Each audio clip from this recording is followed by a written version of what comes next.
Mount Redtooth, its top littered with man-made eyes that stare into the endless depths of space.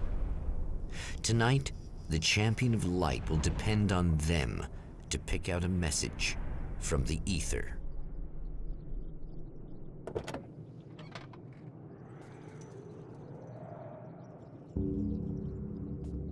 As history repeats itself, the man remembers the patterns. He knows that he needs the missing part for the telescope.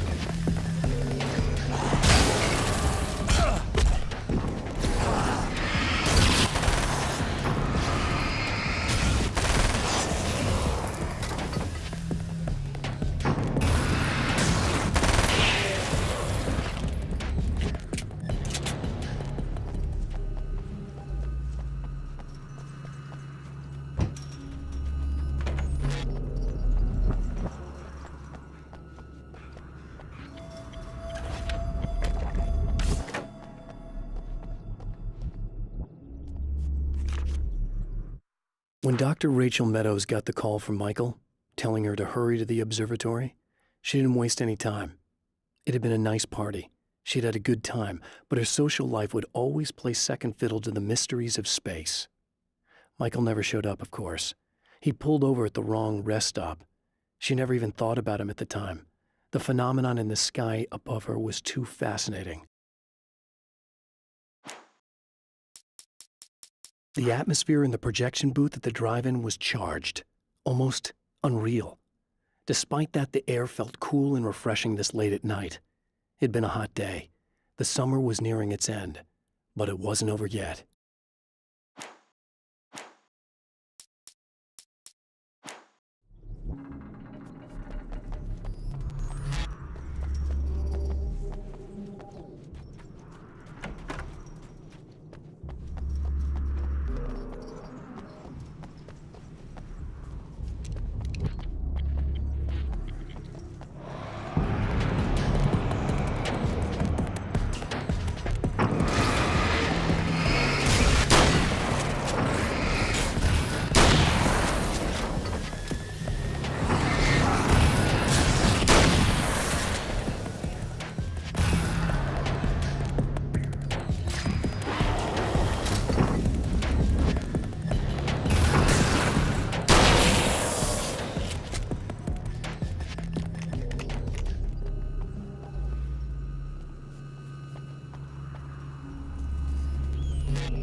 There are places where our world is worn thin, and another reality brushes against ours.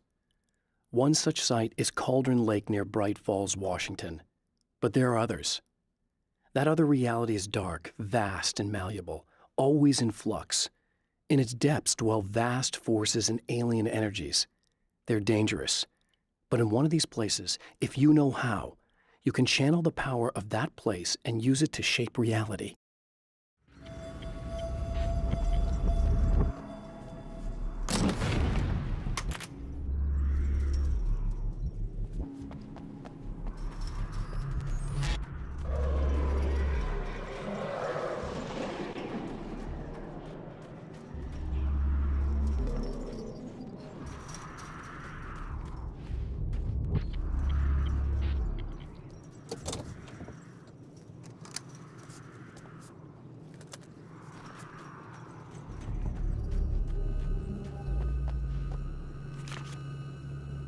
The darkness rose from the depths of Cauldron Lake and took Alice.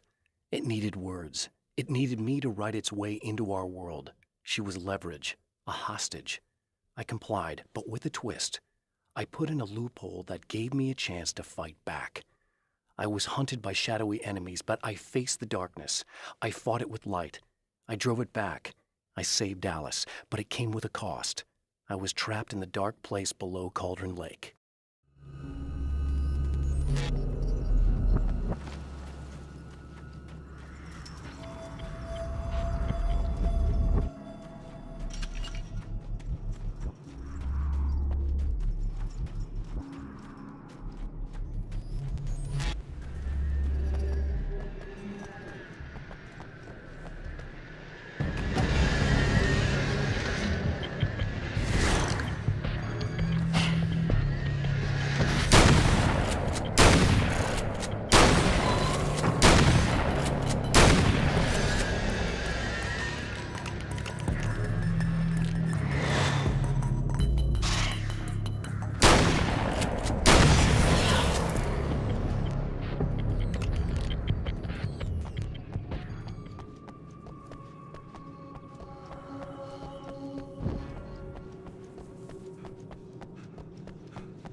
Stories come naturally to us.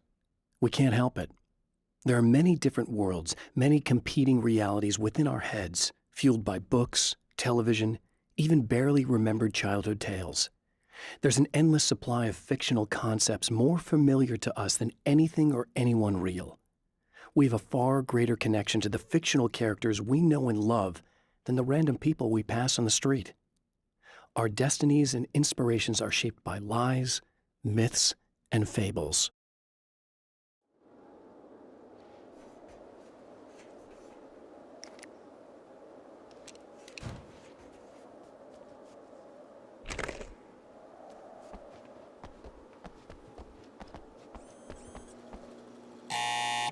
It's you! How dare you!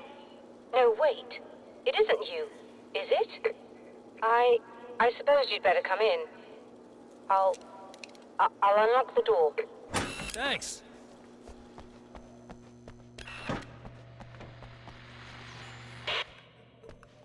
I know what you're thinking. Evil twin, supernatural powers. But most of the time, I just like to keep things basic. I want you to understand that.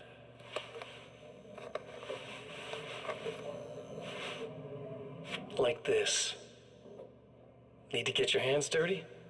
No batteries, no moving parts, just physics. That's technology you can depend on. It's a classic. Speaking of classics, you need to be careful with this one, though. If the victim suddenly twists, you might end up cutting yourself. It's not really a workhorse, but I'm a sucker for this style. Now this is more like it. You've got slip-resistant grip.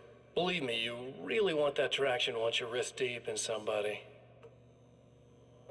The blade's stiff enough so it won't open by accident in your pocket, but it's still really easy to open with just one hand. Now that's a big thing for me. I know what you're thinking. It's too big, too heavy. But sometimes you just need the extra oomph. If you're talking intimidation, this is gonna do the job. Also great for dismemberings and whatnot. You know, the messy jobs. I can't tell you how many things I've MacGyvered with this stuff.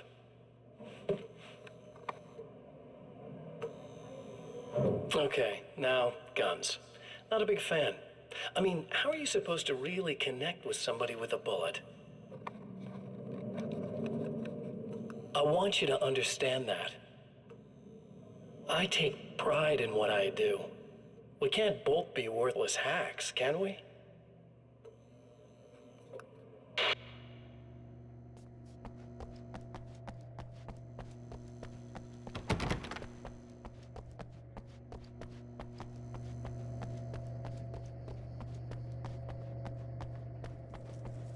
You'll have to forgive me, but this feels very strange. It seems like this has all happened before. I have the replacement part for your telescope, Doctor. All right. Let's get it installed.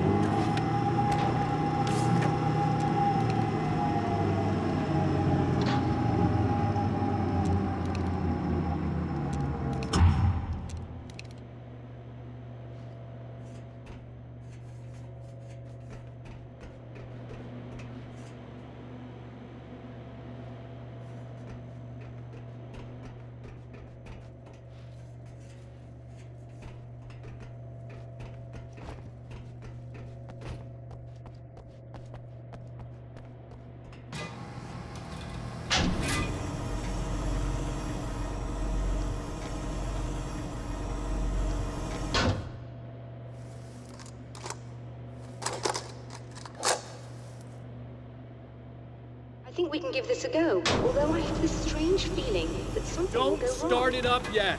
There's a problem with the coolant system. Yes, that's right. I remember. All right, let me think. If they're sabotaging it, they'll be at the primary coolant pipe outside. If you can secure it, we should be ready to pick up the signal.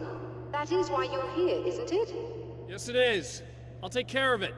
Before you go, if you have the time, I'd appreciate if you came up here and explained a few things. All of this is very strange to me.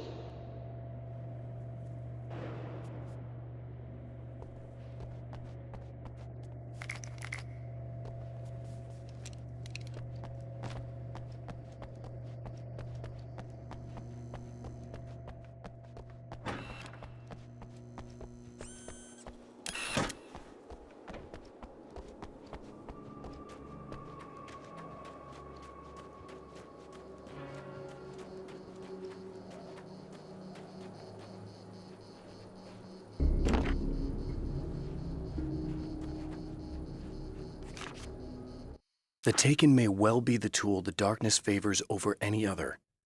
At some point, they used to be human, but whatever humanity they once had is long gone. Now they're just shells covered and filled by darkness. The Taken Mr. throws at me are more grotesque and varied than the ones I first encountered in Bright Falls. But I know how to deal with them. I'd be lying if I said they don't frighten me. But I've survived worse. I can't let them stop me.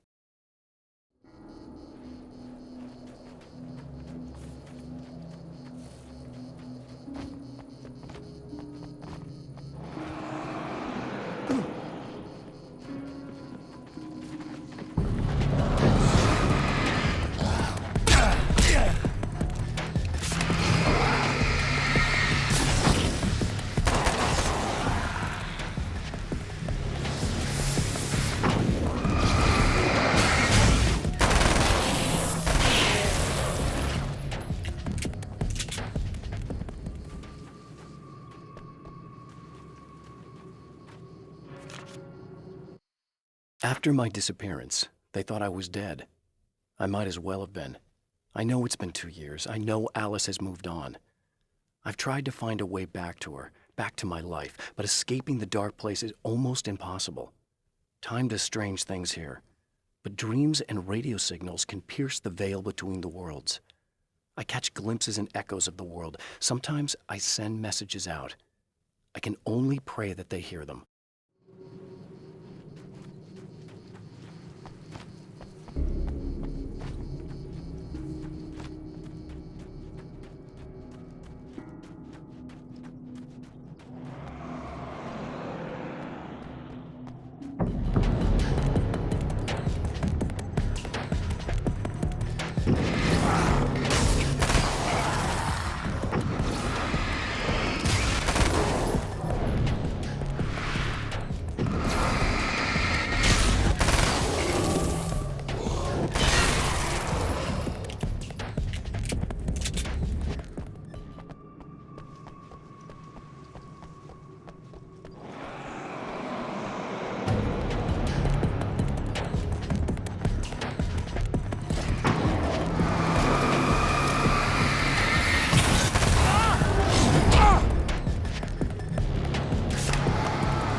The light, am I correct?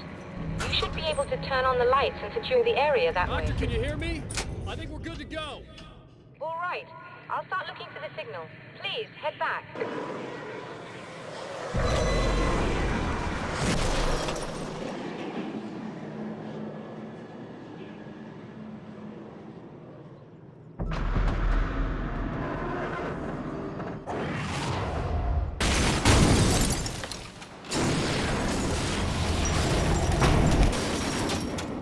They didn't like that.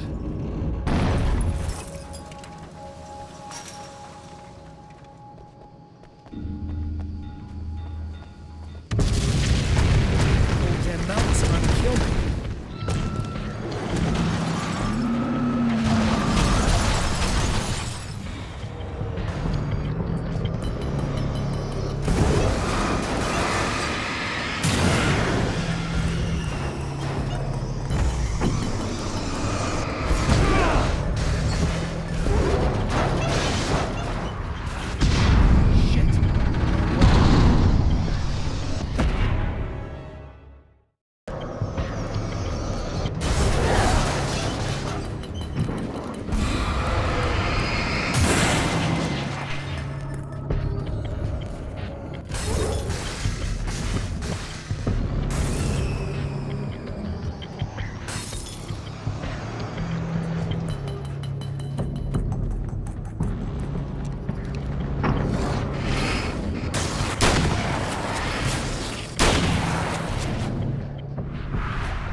find the signal? Yes, I don't think it's quite the same thing we had, the last time. Still, we're definitely picking it up. Are we getting the complete signal now? I'm afraid not. Take a look at it yourself. I'm printing out a hard copy now. I'd like to ask you a question or two before that, though. If you don't mind. What's on your mind, Doctor? Most people would find these events extremely disturbing, provided that they survive these creatures, that is. You seem to be quite adept at dealing with the situation. Why is that? Yes, I was involved in... It's a complex story. I was in this small town, and a horrible thing from another dimension kidnapped my wife and manipulated me into writing this horror story that came true. I learned to fight it with light, and I managed to contain it and free my wife. But I was trapped in its world. Are you serious? Absolutely. So, I'm used to reality working in strange or even impossible ways. And I fought these things, not exactly like this, but close enough for a good while now. Of course, I have certain advantages. Was there anything else? What did you mean when you said you have advantages? At the risk of sounding like a lunatic, reality is much more fluid than people think. It can be influenced. I didn't take you for a mystic. I'm not. I'm a writer. And under certain conditions, I can, for lack of a better word, rewrite reality. Change things. That's absurd. But it works. Assuming I believe this, why don't you simply, I don't know, write yourself some superpowers? It's not quite that simple. You need to follow certain laws of drama, I suppose. You need to think about consistency and symbolism. Often what you write isn't anywhere near as important as what you imply. There are things out there that will take advantage of your mistakes. You really believe in this? Don't look at me like that. You've experienced some of this yourself. I will gladly admit that something exceedingly strange is going on. But this idea that you're somehow altering reality with your writing is ridiculous. You're essentially saying you're controlling my actions. Leaving aside the rational arguments against this, what gives you the right? Well, it's more like having a destiny. A path you're on. You're not aware of it, but there it is. If somebody changes it, what difference does it make? It's what every writer does. If you write something that affects one of the characters, they don't really know about that. I'm not a character. Are you saying that it's all right to take advantage of someone if they aren't aware of it? Look, all I meant was that if you're genuinely making all your own decisions, and those decisions lead to whatever destiny you have, what practical difference does it make? I suppose that depends on whether our destinies are determined by things like physics and probabilities, or natural reality, which is presumably neutral and impartial, or by some kind of an intelligence. If it's the latter, that intelligence makes choices based on some criteria. If we suffer as a result of those choices, there's a moral and ethical element involved, regardless of whether we're aware of its manipulations. Wouldn't you agree? You're taking this very well. I thought you'd be hangry. I suppose I would be if I thought you could actually do this. Another printout. Another signal fragment. The message is still not complete, but it's another piece of the weapon he has built against his adversary. Mere words on a piece of paper, but in the right hands, they will hold back the darkness.